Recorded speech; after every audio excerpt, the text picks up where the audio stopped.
ဒီချိန်မှာပျော်မြူးကြမယ်ယေရှုကိုကြိုးစုံမယ်ယေရှုကိုနေရပေးမယ်ယေရှု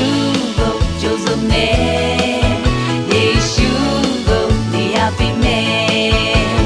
လောကလုံးကိုကယ်တင်ဖို့ရာယေရှုခရစ်တော်ဆင်းလာတင်နဲ့ကျွန်ုပ်တို့ပြစ်မှာလွတ်ရန်ကားတိုင်းပေါ်မှာတည်ခံခဲ့တင်ကြပြီးတော့သုံးရက်မြောက်မှာထားမြောက်ခဲ့တဲ့သင်ရှင်ကိုယုံကြည်တော်သူငယ်မှလွတ်မြောက်လက်ခံတော်သူရတာဖြစ်မယ်ဒါဟာ Christmas Day ပဲ